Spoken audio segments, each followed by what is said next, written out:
Nou kyk, as jy 'n bergfietsryer is, die martelpyp trap, hoe sê my vriend, die gatsaag, dan moet jy nou inskakel, want ons het 'n onderhoud wat jou tekkies gaan afblaas. Ons gesels met Driekus Coetzee en Jenny Klaus. Hulle is onderskeidelik die mans en vroue wenners van die Munga 2023. As jy nie weet wat die Munga 2023 is nie, hier gaat ons. Jenny, good morning. Good morning. It's lovely chatting to you. I think a lot of our viewers have no clue what the Munga was or is and what you went through. Just a quick roundup of what it really is. It's basically 1,132 kilometer mountain bike race from Bloemfontein to Wellington, and basically gravel roads. Obviously, towards the end of the race, you have a bit more some climbing. You come down Oberg Pass, which is stunning, but most of it, the first 800, 900 kilometers, is just continuous flat gravel roads, quite mind-numbing, and it's normally very hot and windy, and it was hot and windy this year. But it's a grueling, I mean, I think the maximum temperature was 45 degrees. It sometimes does get a lot warmer, obviously, coming through the Karoo. So we were quite lucky, I think. Jenny, before we get to Driekus, I first wanted to ask you, just say something.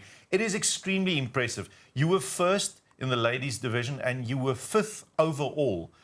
Yes. It is spectacular. The statistics are scary. You only slept for 2.5 hours. Keep in mind, it's more than 1,000 kilometers of mountain biking. And like you say, maximum temperatures of 44 degrees, minimum of 7 degrees Celsius. Where was it this cold? Where did you...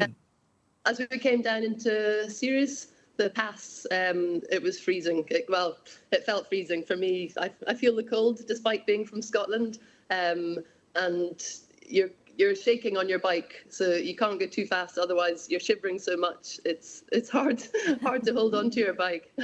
Jenny, I think my question is, how much preparation do you have to do before you decide to do a race like this? I'm an endurance athlete, former triathlete. So I'm relatively fit, and it does take a lot of training. And for me, I race Cape Town Marathon, so I am a runner as well. And after Cape Town Marathon, then I did Wine to Wales as part of my training, and then from the end of October till November, till the race start, it was a lot of long hours.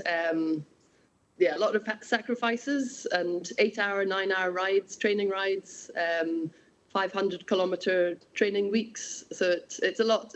The race itself is not. It's the journey is the training and the race. So it takes months to get the fitness. Fortunately, I am a fit. Jenny, what makes a good endurance racer? There's only a handful of you guys on the planet, I think, that can really suck it up. The rest of us are marshmallows compared to you. What does it take? What makes a good endurance racer? I think not just the physical fitness, obviously the mental aspect. You've got to be mentally tough, and you have to train that. And I think in your training leading up to the race, you have some very tough rides. And I live near Wellington, so we have some very hot conditions here, and so to go out on a Saturday when your friends are partying or family are doing excursions, and you have to go out to do an 8 or 9 hour ride in the 40-degree heat, it's tough, and it's not just that day. It's then the next day you have to go out again. So it's mentally tough as well as physically tough, and you have to train. And how far can you push your boundaries? I think. In the training and during the race. How do you decide on your strategy before the race? Because Pierre mentioned the 2.5 hours sleep. Do you decide beforehand, you know what, I'm only going to sleep 2 hours? Or do you go, I'm going to push it as much as I can and then see how I feel? What was your strategy going into the race? I wanted to see how far. I knew I could go over 30 hours. I did the Munga Grit last year, and that was 30 hours without sleep, and that was fine. I think probably slept a bit earlier than I'd hoped. I'd hoped to get to, I think it was Loxton, but the water point before decided to have a sleep because it'd been very hot and windy and I was exhausted. So decided to have a short sleep, 20 minutes there. And I think my longest sleep was coming into Sutherland. It'd been very hot and windy, and then so I had an hour sleep on a bed, which was very nice. On a bed? On a bed, yeah, it was lovely. And the other sleeps were, I had a 10-minute sleep at the side of the road at about 2 o'clock in the morning, literally on a gravel road, just lay down next to my bike.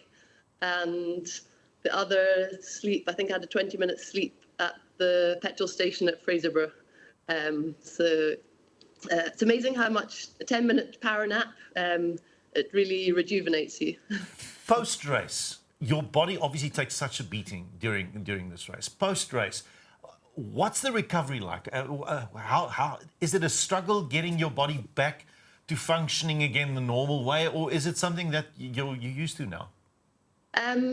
To be honest, my legs were fine and my back, my body was fine. I've still got a numb right hand. Half my hand is a little bit numb. Why? So the nerves, I think, they can take a couple of months to come right again. So that's a little bit frustrating, but coping. But other than that, then, and I had a bit of a cough from all the dry conditions and the dusty conditions, but otherwise all good. I want to know the support. Are there any for people that don't actually know anything about the race? Are there support cars next to you, or is it really just you in the open road?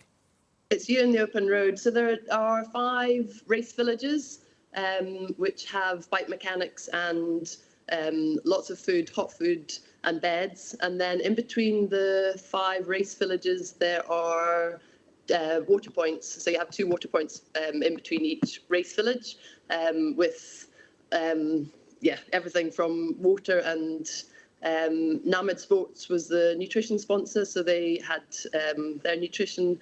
There was fast bars, sandwiches, potatoes. Food Lovers Market had coffee. They were one of the sponsors, and other foods. And all the local farmers get very much involved, and they're brilliant. They make brewbus rolls and baboti. You're eating baboti at 7 o'clock in the morning. It's very bizarre, but it's delicious. For the local, shall we say, garden variety mountain biker, I know it's not. Ek bedoel niks lelik nie. It's almost a life-changing experience doing the Munga. I mean, for you guys that are enduro athletes, it's easier. But for a lot of normal mountain bikers, this is a waterskeidingsoomblik, we call it. This is something. The race is a life-changing event. Do you see people going through that process? Have you noticed that with the rest of the riders?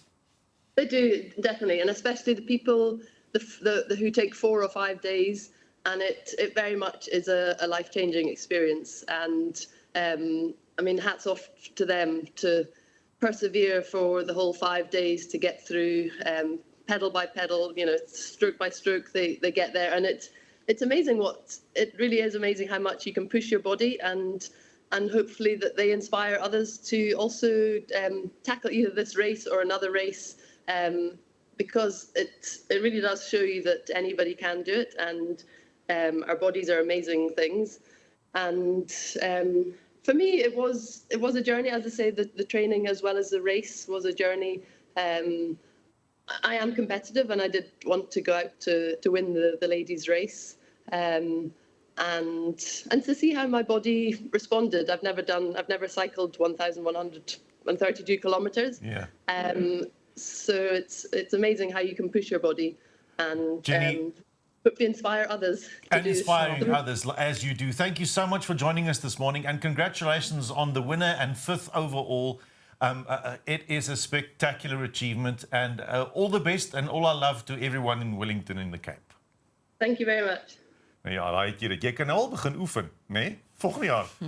1100 plus kilometer op 'n gatsaag. Dit gaan verskriklik lekker wees. Dit gaan jou lewe verander.